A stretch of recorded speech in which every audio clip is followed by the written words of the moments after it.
another episode of Homework Workouts.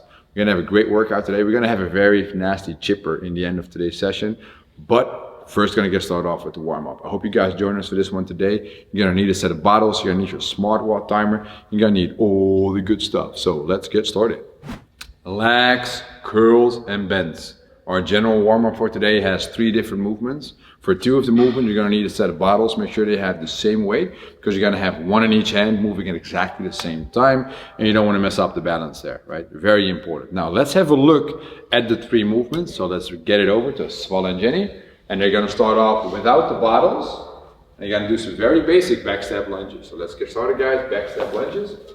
You reach back with one of the legs, you gently touch the floor with the back knee. If you have old man knees, you make sure there's something on the floor where you can touch your knee on nice and gentle. Or, and I'm even okay with that since it's the warm up, you just do not touch the floor at all. Jenny, can you show me that? Not touching the floor, still aiming to get a very big, deep lunge, right? It's not a reason to cheat, just a way to save the knees. Alright, good. Now let's say we're having an injury here that is telling us, hey, you should not squat. In that case, or you should not lunge. In that case, we're gonna do windmills. Not a glute bridge today, not a good morning, but just a windmill. So you're gonna have your feet wider than shoulders. You're gonna have one arm up in the sky. You're gonna touch your leg. You're gonna gently bring it to your foot. You're gonna come back up, and then you're going to switch. We're still going to alternate the same way we're doing with the lunges. Since we don't have reps today, but we have an interval timer going on, it is great to just go nice and slow with the movements. Now, for the second movement, we are going to need our bottles. So let's grab the bottles. Grab the bottle. Then we're going to have our arms down, palms facing forward. Thank you. And then we're going to just curl those babies towards the shoulder. We're going to bring them back down. Although it's a light weight, I really want you to focus on squeezing your bicep, right? So by squeezing the bicep, you're flexing the elbow. When you bring that object towards the shoulder, you're going to hold a firm posture while doing this. That is perfect. I don't want you to do this fast. I don't want you to throw the bottles up and just let them collapse on the way down. You're controlling the upwards and the downwards motion. Now Jenny has an injury in her elbow, which makes it very painful to her to flex the elbow. She's going to work on extension of the elbow, which is the opposite muscle, the triceps. You're going to bring it behind her head. She's going to extend upwards, bring it back down, extend upwards. If you did the dips with us yesterday, this is actually a great additional exercise to the dips. So, the third movement in today's warm-up will be a side bend, which is actually very light with this weight, but I want you to position your feet underneath the hips, have the bottles to the side, and then gently move to one side, hold it there, squeeze your way up, boom, firmly hold it in the middle, and then move to the other side. You guys keep going, hold it, boom, squeeze up to the middle, good. So why I want that pause in the middle is I want you to actively work your obliques to pull you into position instead of, and please do not show that, instead of moving back and forth without stopping. So they're really working their posture and they're working their obliques and they're pulling themselves upwards. Perfect. Alright, so those are the 3 warm-up movements. Let's get those 3 mixed in the mix and start on with the warm-up. 9 intervals. 40 seconds of work, 10 seconds of rest. The rest is just to switch from one movement to the other. I would set a Tabata timer on my smartwatch app with 9 intervals of 40 and 10 to get through these 3 rounds in the warm-up. I need you guys to get off the couch and join us in the first round of the warm-up, and then you guys finish it off on your own. You guys are ready? We're starting in 3 seconds, 2, 1, and let's go. We're starting off on our back step lunges. We're focusing on staying as upright as possible throughout all the reps we do here. We're not gonna just bang our knee on the floor. No, we're going to gently touch the floor, or not even touch the floor at all. I'm fine with both. Now, if you look at the pace here, it is slow. That is exactly the intention, because we only did 20 seconds of work in a 40-second time frame. There is no reason to rush through the warm-up. You want to get your hips nice and warm. You can even hold the bottom position for a second if you like that. You just want to get some movement in, get your legs nice and warm here. Okay, I'm going to count down until the rest.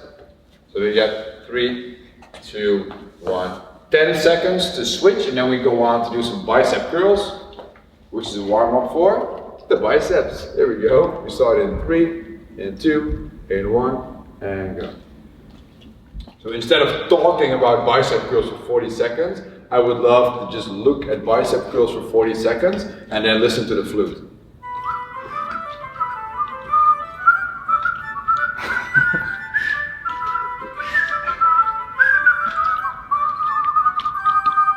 That was a bird, actually.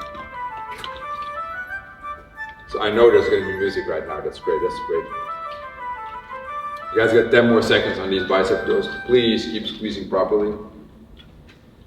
Like always take that chance when you can work the biceps. Fucking take it. Okay, 10 seconds of rest. And we move on to the side bends. Place your feet underneath your hips. At home as well, place your feet underneath the hips. Start by being as upright as possible. We start at 2, 1, and go. And go as far as you can while maintaining proper posture. And I said it 1,000 times in a demo video before this, is I need you to pull yourself into that position. You pull yourself back up. You don't just wiggle from left to right. No, you wiggle. You pull yourself up into that position in the middle. So we have 15 more seconds.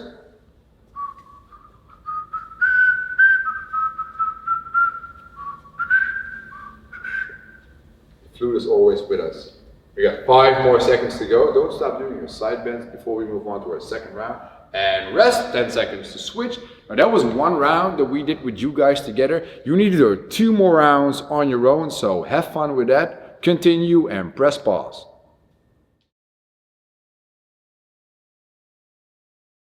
Part 2.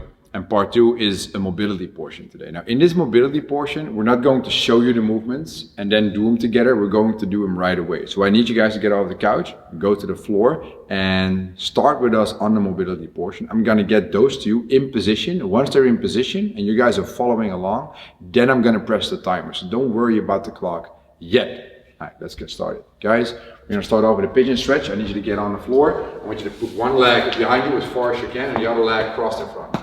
Good. When you're at home as well, we're aiming for it to get your hips squared, so I don't want to see your hips tilting to the side. And you can do 2 ways. Swallow sitting pretty upright, and Jenny is lean forward as much as she possibly can. Now once your guys at home are ready as well, I'm going to start the timer, and our first 30-second time frame starts in 3, 2, 1, right now. So you can choose what to do, or one interval you sit up upright, the other interval you lean forward. The aim is to keep your hips squared, and you can make it easier or harder by changing the position of the bottom of your leg in the front, right? So if you pull your heel in a bit more, it becomes easier. Also on the knees, if you pull it forward, it becomes a tiny bit harder. That's how you can play around with the stretch. We got 20 seconds transition time, and we're gonna switch legs in 3, 2, 1. Let's switch.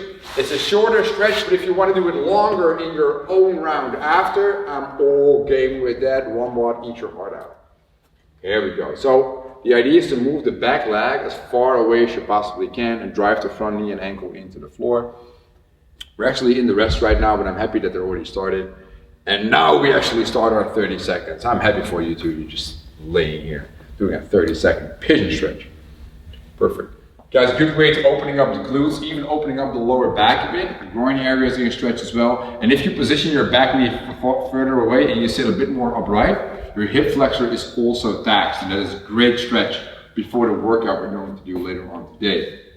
Now we're going to have 5 more seconds before we're going to stand up. So 3, 2, 1. Let's stand up. 20-second transition. We're going to go in a very wide stance, wider than the shoulder. We're going to do a standing straddle, so straight legs. We're going to bend from the hip. We're going to start in 10. You guys can start already, so the viewers at home can see you. And we're going to just reach forward and going to get as much of the hand and elbow close to the floor as possible. Time starting in 3, 2, 1, right now. So 30 seconds in this standing straddle. The idea is to try to bend from the hip as much as possible, but if you're not that flexible in the hips, then you're going to round from the back, and I'm all game with that. You need to stretch the thing that is most tight here. So you see Jenny is kind of more towards a relaxing position with the elbows, and I know Skull is fighting very hard to get low to the floor, and that is totally fine. It should look different with all of you, and that is all good. We have 5 more seconds.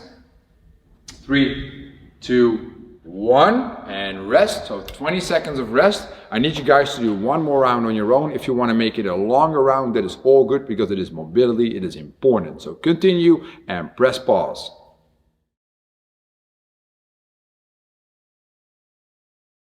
Hype! It is time to start this workout. We've had rounds for time, we've had on a minute work, we've had M-reps. What we haven't done yet is a chipper. So today we're going to do a chipper. We have 4 movements, pretty high volume movements. So I need you to expect to have to take breaks within the movements. That's going to be very important. If you can do a fourth of every movement unbroken, I need you to go for the skill that allows you to do exactly that. Now let's have a look at the 4 movements. We're going to start off with the V-ups. So Sval, Jenny, I want you both to go on the floor. If you're at home, you can try this with us. Look at the screen and try to mimic what feels good for you to do. Now Sval's going to show you a couple of regular V-ups. I always want you to start in hollow, and within the set, you're never going to lose a hollow. Let's go, buddy. Boom. So you're never going to go back with your arms to the floor or your legs to the floor. Very good. That's the V-up we're looking for, right? Now, Jenny is going to scale the V-up by starting again with shoulder blades off the floor and legs off the floor, which is going to make this a duck up from the arms behind her. If this is still too tough, which is totally understandable, you can always place your hands next to you, and then it is slightly easier because the less of the body behind the middle, the easier it's going to be, right? Good. If your lower back is iffing a bit, so you have troubles with the lower back, instead of doing the 20 V-ups, I want you to do that tuck up that Jenny just showed you, but hold the end position for about 45 seconds in total, and you accumulate that instead of doing the repetitions back and forth. Now, our second movement is off the screen. So I need you guys to hold on for a second, and now we're already back. So the jump squats is our second movement in this workout, 30 reps, right? I'm gonna bend around and look at these two doing some jump squats. I love to see touch and go variations here, so let's go for a couple of touch and go reps. You only have to do 4 here for the demo.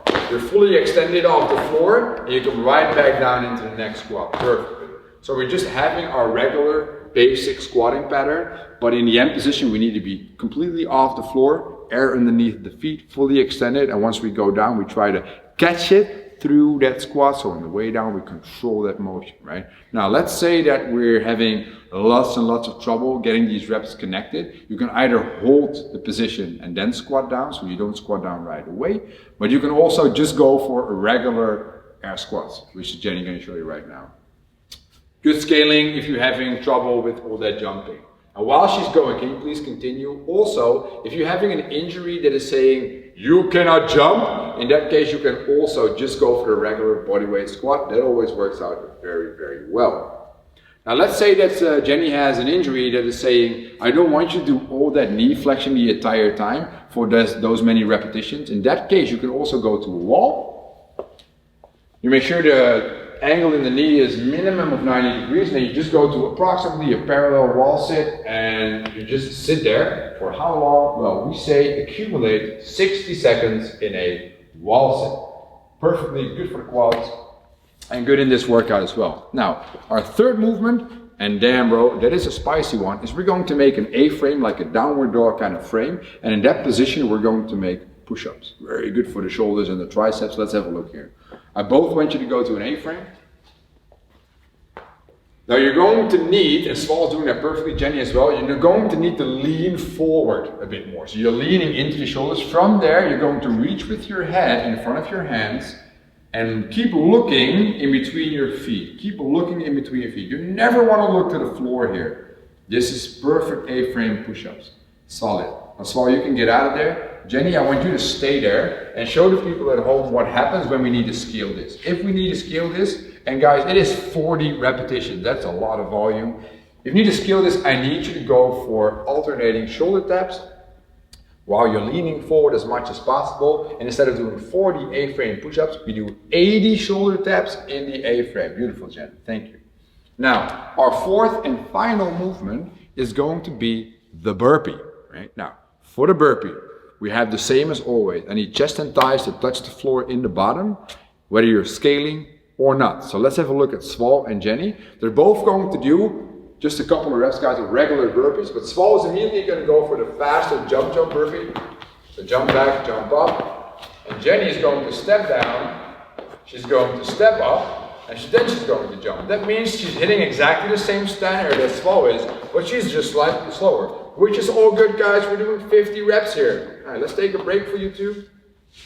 And let's have a look at Jenny demoing what to do when we have an injury. Now let's say we have an injury that says you cannot jump, which we also discussed with the squats. In that case, you're going to walk the burpee, and instead of ending the burpee with a jump, you just end in full extensions with your hand behind your head. Perfectly good.